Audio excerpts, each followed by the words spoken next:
Hi guys! It's me again, Mrs. B. And for today's video, samahan nyo nga kami ni Mr. B. Medyo matagal na nga rin itong video na to at ngayon ko nga lang i-upload.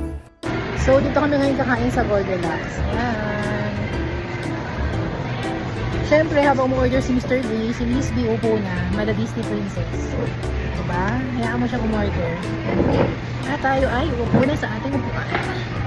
Ayan na nga si Mr. B at dala-dala na ang aming food. Nako, ang sarap ng pagkain dito sa Goldilocks.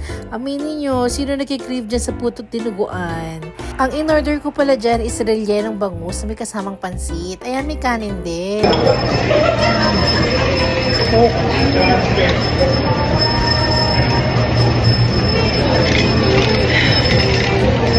Coke talaga ang pangkompleto sa masarap na meal.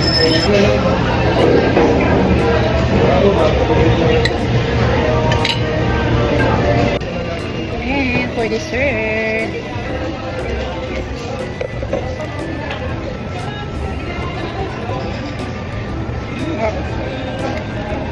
siyempre, dahil nasa Goldilocks na rin tayo, edi kumain na rin tayo ng masarap na dessert. Medyo nahihilig na ako ngayon sa mocha cake at saka caramel cake.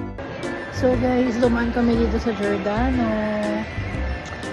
May binili lang akong few colors ng shirt. Hindi ko kasi nabili sa Hong Kong. So, nakakita kami dito meron. After nga namin kumain at bumili ng mga damit sa Giordano, ito nga dumiretso kami dito sa cinema. Kasi nga manonood kami ng sine. Siyempre, dahil manonood kami ng sine, kahit umuulan sa labas, bibili muna tayo ng ice cream. So, ayan guys, malapit na mag-start ang movie. Bumili muna ako ng ice cream.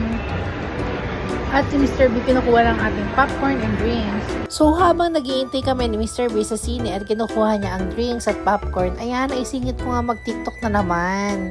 But this time, kasama na si Mr. B. Nako, buti naman pumayag mag-TikTok to. Minsan lang yan.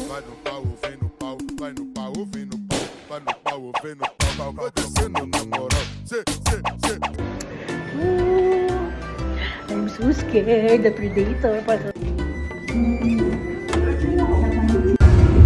In the world of magic, everything. Sinubukan nga namin ng Directors Club dito sa SM at okay naman at comfy din naman ang mga chairs. So guys, hindi ko na i-video pero The Predators yung pinanood namin. Ano yan? Bakit?